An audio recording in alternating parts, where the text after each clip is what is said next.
Welcome back, everyone. I'm Robbie. I'm Jeremy. And this is our spoiler review for Fantastic Beasts: The Crimes of Grindelwald. If you haven't seen the movie, this is your official warning.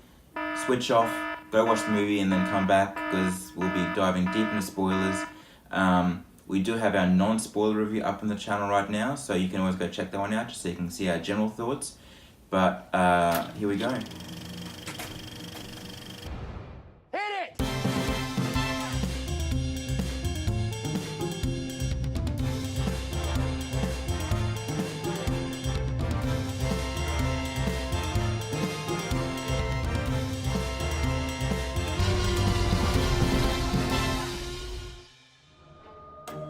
Magic blooms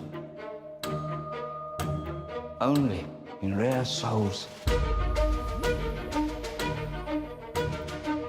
Still, we must skulk in shadows.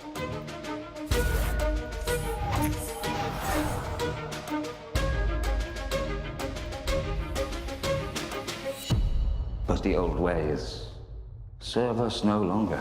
Alright, so spoilers for The Crimes of Grindelwald. As we already said in our non-spoiler one, we both very, very much like this movie. Almost on the same level. But I thought it was top-notch. Production design, everything, music, acting was superb. There are some big story revelations in this, that I think, that has been quite divisive amongst fans, casual and diehard. I'm far more on the positive side of things. Where do you sit with all the revelations? Yeah, like in the middle, I guess. Like, for me, it's like I wish I knew more, but I know that I can't. We've got 2 years to wait till minimum. It could be 6 years until the final movie. So I don't like. I'm happy with where I'm at, but I also want explanations. So there's a few things that need to be explained. There's like the whole time story, the whole timeline is a bit muddled at the moment. I'm sort of feeling. Do you mean just in this film or just overall? Just in general, like the whole sort of 1910s to late 20s is a bit all over the place. Due to this film, I think. And I think for a few points. Number one, let's start with McGonagall. Yep. She's credited, the McGonagall in the film, it's never, first name's never said, but she's credited in the credits as Minerva McGonagall. Whether that means Professor McGonagall from Harry Potter, or like an aunt, or a sister, or a mother, or something, I know not. I know not. But also she wasn't born to the 30s. Yeah. And she didn't start at Hogwarts to the 50s. So it can't be Maggie Smith's McGonagall. Unless J.K. Rowling just messed that bit up. But that's what I'm waiting for, right? I'm waiting for J.K. Rowling to, on Twitter or something, or just explain. But that's the problem I have with these kinds of things. So I know it's her universe and she has the final say in literally everything, but you can't just change. And then just be like on Twitter, oh yeah, it's this. But unless she had it planned already. So I'm sure she does. She's had everything planned for years probably. Everything's been explained, like the whole Nagini thing's been explained. She's had good reasoning and that all fits. So yeah. So she's gonna have to. I actually would prefer she not say anything and just wait for the next film to come out. So that way at least it's proper canon, instead of her just saying on Twitter, oh, by the way, that was Maggie Smith's auntie or something, or whatever, I would prefer wait to the next film, at least have some sort of explanation, like another flashback, where you hear her name and there is some subplot there that explains it. Because in the actual film, not the credits, she's only ever referred to as Professor McGonagall, isn't she? They never say Minerva. Oh, yeah. Yeah. I don't know, I've actually never paid attention to it, but who knows? But also she's she looks and felt a lot like Maggie Smith's McGonagall. Like the way she walked around and her interactions and the way she would stop and then start again and the way she spoke. Did you feel?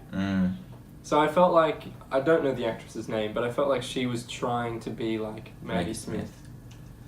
I mean, yeah, if it is Maggie Smith's McGonagall, if it is her mother, that could still fit because you can have a little similar traits between Definitely. parents and siblings. The Malfoy has been a good example. Yeah. Both cowards. Both very blonde. Yes. Yeah, I think that's my one negative. That's like it doesn't at all affect though because it's so just has no impact at all on the overall film. But that is one little bit where when I was first watching, I was like, oh, that's cool, it's Maggie Smith, and then afterwards, like, hang on, how? Everything else that I'm not sure how it connects. It's just a mystery to me. Like I don't look at it as a negative. If the explanation comes out in the following films and it's like it's this and I was like what? Then I might look at this film differently. But for now, we don't know where it's going, so I am judging the film on what the film has given us, and it's given us good mystery, good build up, and everything. The main big plot twist, which we'll get to in a second. I know other people say it doesn't fit. There are fan theories that show it can't fit. So, that is such a huge revelation. Unlike the McGonagall thing, I doubt that J.K. Rowling would have put that in without properly thinking it through. Probably, yeah. So, I mean, there's no point keeping a secret anymore. So, the big thing is Credence is actually Aurelius Dumbledore, the previously unknown brother of Albus. Yeah. Yeah, like it. She's releasing these. She's writing the screenplays like she was writing the books. Like she's doing it bit by bit, and then, something will happen in a book that you're not sure of, or you just completely forget entirely, and then it'll come back later in a later book. The problem with doing that with movies, though, is the movies are only 2 hours long, whereas it could take a week to read a book. So it's like those sort of things you remember quite easily because they're fresh in the mind, and you can watch the movie, 5 times in a week if you like. And I've already seen it 3 times. Exactly. So that's the whole point. Yeah. So she's doing it the same way she did the books, but it's different because it's movies now, which is fine. Like it'll work perfectly in the end, I reckon. But it's just people seem to be freaking out a lot because they don't quite understand. But I think she hasn't gotten anything wrong since she wrote the first book. Like everything's lined up so far. So she'd have to royally screw up in order to ruin this series, which I doubt she'll do. So yeah, all is well, as Fudge would say. All is well. Yeah. And yeah, I mean, it's clearly meant to be the big question of the film because it's essentially it is the cliffhanger of the film. Like it's the last line. It's the last line of the movie. So it's obviously set up to get people thinking, what the hell? How is that possible? Knowing that we had to wait 2 years for the next one. Sadistic bastards. They're good like that. Yeah. So like if it was brought up early in the film and then was mentioned again, I'd be more like, okay, what? But because it's the last thing and it's designed as a cliffhanger, that's why for now I am fine with it, and we'll see how it pays off. It's done on purpose. It's it's literally like The Last Jedi. It's a cliffhanger. It's designed to hype you up for the next film, and that's and to have you worked up thinking, what is happening? Yeah, think about the last scene of Deathly Hallows Part 1, where Voldemort gets the wand. Like it's a massive cliffhanger. Like So I think people should probably stop freaking out about it and just let it happen and then wait for the next one. Also, another thing I want to talk about is more of a timeline sort of continuity. It's not really, but we'll figure it out later on, like I said anyway. But the blood pact between Dumbledore and Grindelwald. Yeah, so they made a blood pact that says they would never fight. And from memory, the blood pact works exactly like a unbreakable vow, where you die if you break it. Yeah. But I'm confused as to... have we ever had a blood pact brought up in the... I thought this was the first time we've ever introduced that magic. But she explained it either in the screenplay or somewhere. Alright. But I read somewhere that it's explained that it works the same as an unbreakable vow. Okay. that, as far as I know, if you break it, you die. But the problem is, Aberforth, Albus, and Grindelwald have already fought, and Ariana has already died. So, how could they have...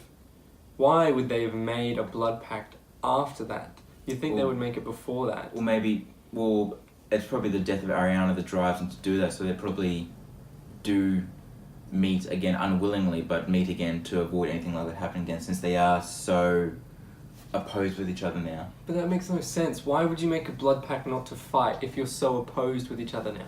Like, you would want to fight in that case, instead of, like... Think about from Dumbledore's perspective. They both decided they would go after the Elder One together. Then Grindelwald sort of betrayed him and took it for himself. Don't you think that would make Dumbledore mad? Like, why would you then make a pact not to fight each other? No, Dumbledore is mad at himself for letting... Because he was on Grindelwald's side for most of the time until he realised that their moral compass was pointing in completely different directions. And that's what caused the fight. And he's mad at himself for letting himself get that far. But, yeah, sure. Because he blames himself for Ariana's death. Yeah. And Aberforth blames Albus for Ariana's death. Yeah, but sure, that's fine. But also, it doesn't make sense why he would then go and say, I don't want to fight Grindelwald anymore. Because Grindelwald then becomes one of the biggest dark wizards, like... Well, I don't think he's the dark wizard at that time yet. He's just... They're just... Well, more than brothers, like they say in the movie, who have just gone against each other. Like, I don't think he's the dark wizard yet, because it's only in this film he's rising up to power. Yeah, but it's still, I don't know, it just still doesn't make sense why they would make a blood pact after that.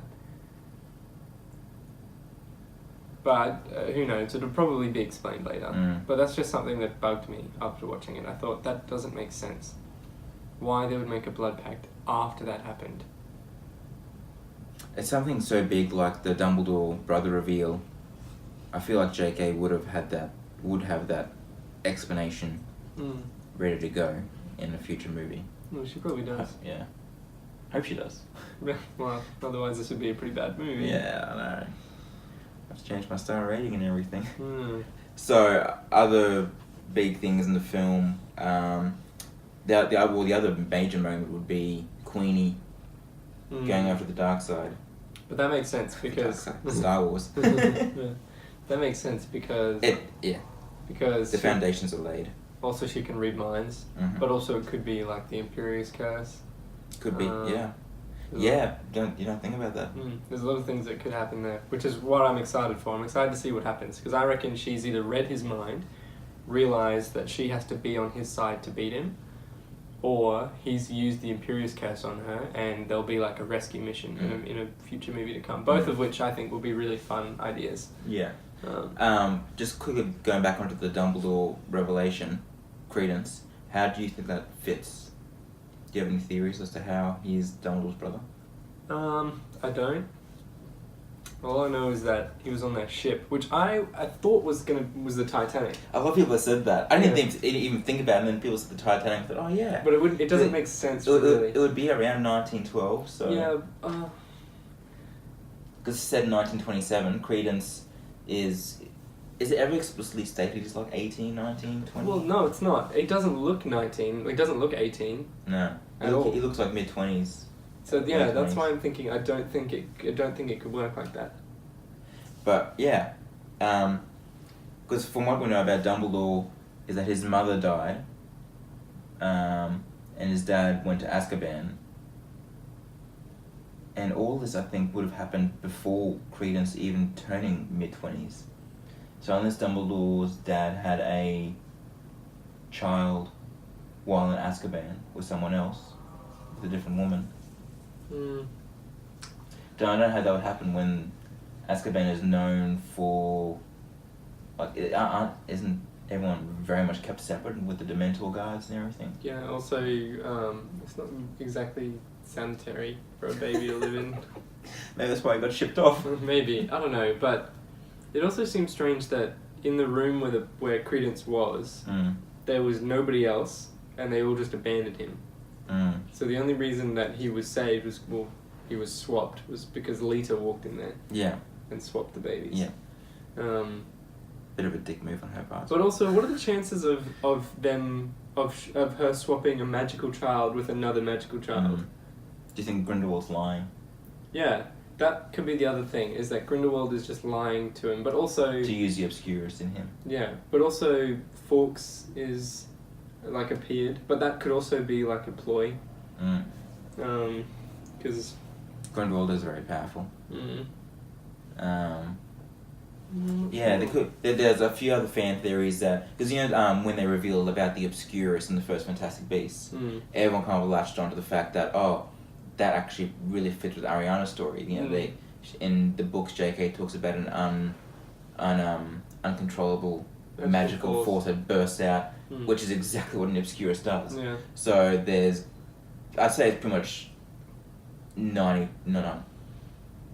close to 100% confirmed that Ariana was an Obscurus. Yeah, well, there's a good chance that Grindelwald saw that and thought, I need that.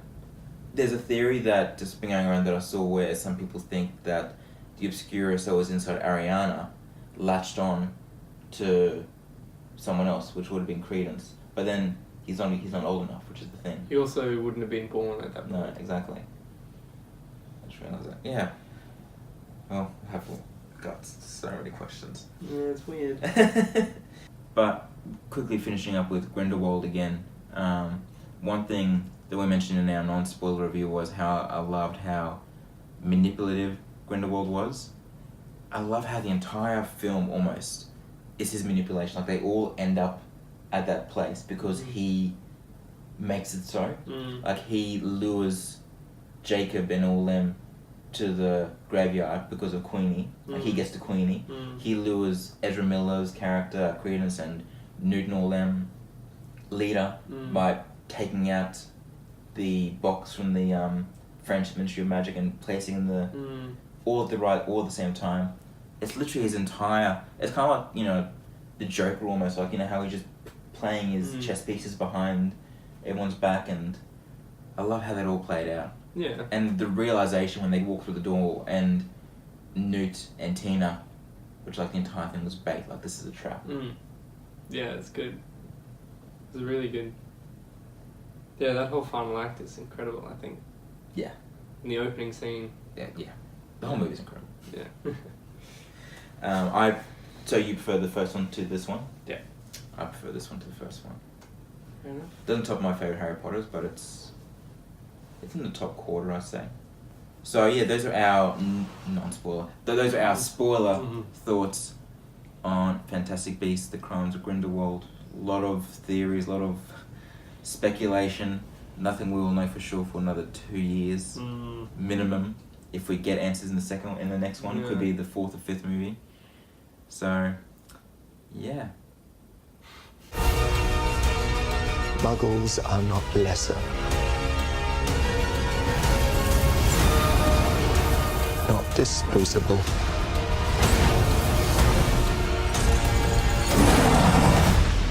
You're too good, Newt. You never met a monster you couldn't love. Credence!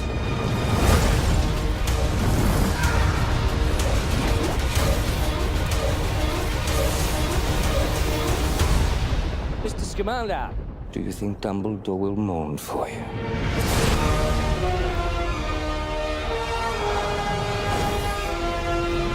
Alright guys, thanks for watching. Those are our spoiler thoughts on Fantastic Beasts: The Crimes of Grindelwald. Let us know what you thought about the spoilers in the comments down below, and hit the subscribe button if you're keen on checking out any of our other content coming out soon.